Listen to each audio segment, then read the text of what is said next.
Sameena Yasmin. So old student, ఇందాక already చెప్పి ఉన్నాను. She is multi talented girl. Very proud of you again Sameena Yasmin. తన అమూల్యమైన సందేశాన్ని మనకి ఇవ్వవలసిందిగా, ముఖ్యంగా children, all of you listen very carefully. She talks very nicely and she will present everything for you. Thank you. Good morning everyone. Very good morning sir. First of all, నా పేరు షేక్ సమీనా యాస్మిన్. నేను 2018లో 10th class చదివాను ఈ స్కూల్లోనే. 10th క్లాస్లో నాకు 10/10 వచ్చాయి. నేను IIITలో చదువుకున్నాను, IIIT ఒంగోల్. సో నా బీటెక్ 2024 పాస్డ్ అవుట్. నాకు క్యాప్జెమినాయిలో జాబ్ వచ్చింది. అట్ ద సేమ్ టైం నేను టీచర్గా కూడా వర్క్ చేస్తున్నాను. మీ అందరికీ నేను ఒకటే చెప్పాలనుకున్నాను. నేను మొన్న కూడా పిల్లలతో మాట్లాడాను. మన స్కూల్లో, ఈ స్కూల్లో నేను చదివి వెళ్ళాను. అది నన్ను స్కూల్లో జాయిన్ చేసేటప్పుడు నా పేరెంట్స్ కొంచెం ఫీల్ అయ్యారండి. గవర్నమెంట్ స్కూల్లో చేరుతున్నాము, పాప చదువు ఎలా ఉంటుందో. నేను ప్రైవేట్ స్కూల్ నుండి ఇక్కడికి వచ్చాను. సో మా తాతయ్య గారు చెప్పారు, ప్రైవేట్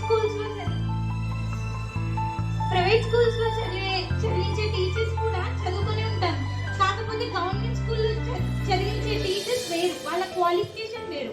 వాళ్ళు మంచిగా చదువుకొని వాళ్ళ ఎగ్జామ్స్ రాసి వచ్చి టీచర్స్ అయిన వాళ్ళు. సో వీళ్ళ ఎడ్యుకేషన్ తీరు ఏదైనా కూడా కొంచెం డిఫరెంట్గా ఉంటుంది అండ్ బాగుంటుంది కూడా. మీరు ఎవ్వరు కూడా మా పిల్లలు స్కూల్లో చదువుతున్నారు, ఇలాంటి స్కూల్లో, గవర్నమెంట్ స్కూల్లో చదివిస్తున్నామని అస్సలు ఫీల్ అవ్వకండి. నేను ఈ స్కూల్లో చదివి వెళ్ళిందాన్ని ప్రెసెంట్ నేను ఒక మంచి స్టేట్లో ఉన్నాను. నేను ఇలా మంచి సిచ్యువేషన్లో ఉండి మా టీచర్స్ని కలిసినప్పుడు వాళ్ళ హ్యాపీనెస్ చూసినప్పుడు నాకు చాలా ఆనందంగా అనిపించింది. అండ్ మనకి మన ఫ్యామిలీస్లో మనం ఎవ్వరూ పుట్టినప్పుడే రిచ్గా పుట్టాము, చాలా కష్టాలు వస్తూ ఉంటాయి. ఇంకా చదివించే కొద్ది కూడా చాలా ప్రాబ్లమ్స్ ఫేస్ చేస్తుంటాం. సో అలాంటి కేసెస్లో నేను పేరెంట్స్కి ఒకటే రిక్వెస్ట్ చేస్తున్నాను, పిల్లల్ని చదువు మానిపించొద్దండి. ఎట్ ఎనీ కాస్ట్ మీ పిల్లల్ని చదివించండి. వాళ్ళు మంచి స్టేట్లో ఉంటే రేపు మీ ప్రాబ్లమ్స్ అన్ని వాళ్ళే తీరుస్తారు. సో ఐ విష్ మీ అందరూ కూడా మీ పిల్లల్ని బాగా చదివిస్తారనుకుంటున్నాను. కమింగ్ టు కిడ్స్, మీ అందరూ కూడా ప్రెసెంట్ ఇందాక సార్ వాళ్ళు అందరూ చెప్పినట్టు మొబిలైజ్ అయిపోయింది, మొత్తం డిజిటలైజ్ అయింది. అందరం మొబైల్ ఫోన్స్ వాడుతున్నాం, అవును కదా? ఇళ్ళలో కూడా అందరం ఫోన్స్ వాడుతున్నాం. So please this is not the age for using mobiles. మీరు కొంచెం మీ ఫిజికల్ యాక్టివిటీ మీద కాన్సన్ట్రేట్ చేయండి, స్టడీస్ మీద కాన్సన్ట్రేట్ చేయండి. మొబైల్ వాడేటప్పుడు వాడండి.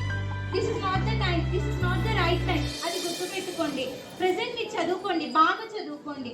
చదువుకున్నాక మీరు ఒక స్టేట్కి వస్తారు, అప్పుడు మీకే మీ మొబైల్ వాడాలనిపించదు, మీరే బోర్గా ఫీల్ అవుతారు. అప్పుడు మీకు ఏమైనా గేమ్స్ ఆడాలనిపించింది, బాడీ సహకరించదు. సో ఉన్న టైంని యూటిలైజ్ చేసుకోండి. స్కూల్ లైఫ్ మిస్ అయితే మళ్ళీ రాదు.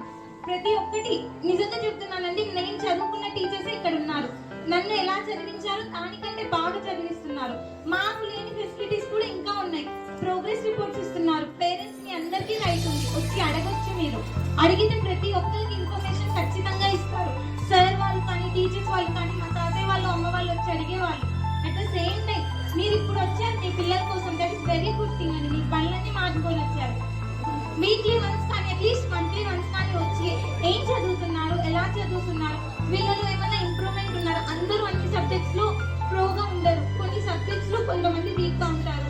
సో వాటిలో పిల్లల్ని ఎలా చదివించాలి, పేరెంట్స్ కూడా రెస్పాన్సిబిలిటీ ఉంటుందని అనుకుంటున్నాను. సో ప్లీజ్ అవన్నీ ఫోకస్ చేయండి. At the same time school నుండి అయితే మీరు ఎటువంటి భయం పెట్టుకోవద్దు. స్కూల్లో చాలా బాగా చెప్తారు, చాలా చక్కగా చెప్తారు. అండ్ మీరందరూ కూడా స్టూడెంట్స్, మీకు ఇచ్చిన ఆపర్చునిటీస్ని యూటిలైజ్ చేసుకోండి. అండ్ ఇంకొకటి, మీకు ఏమైనా ట్యూషన్స్ కావాలన్నా, స్పెషల్ క్లాసెస్ కావాలన్నా అడిగి చెప్పించుకోండి. ఒక్కసారి కాదు, 100 టైమ్స్ చెప్పడానికి కూడా మీరు రెడీగా ఉంటారు. వీళ్ళ మీద కంప్లైంట్స్ ఇస్తే మాత్రం నేనైతే అస్సలు నమ్మను. బికాస్ నాకు తెలుసు వీళ్ళు ఎలా చదువు చెప్తారు, మన టీచర్స్ ఎలా చెప్తారు, మనకు ఎలాంటి ఫెసిలిటీస్ ప్రొవైడ్ చేస్తారు. ఇంకొక విషయం ఏంటంటే కౌన్సిలర్స్, నేనున్నప్పుడు కూడా సేమ్ కౌన్సిలర్స్ ఉన్నారు. మేము చదివేటప్పుడు, మేము 10th క్లాస్లో ఉన్నప్పుడు మాకు ఎంతో హెల్ప్ చేశారు సార్ వాళ్ళు. సో సార్ వాళ్ళకు కూడా మీరు అప్రోచ్ అవ్వచ్చు, చాలా బాగా హెల్ప్ చేస్తారు.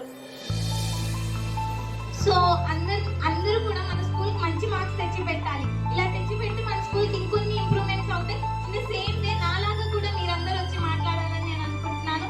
Thank you so much for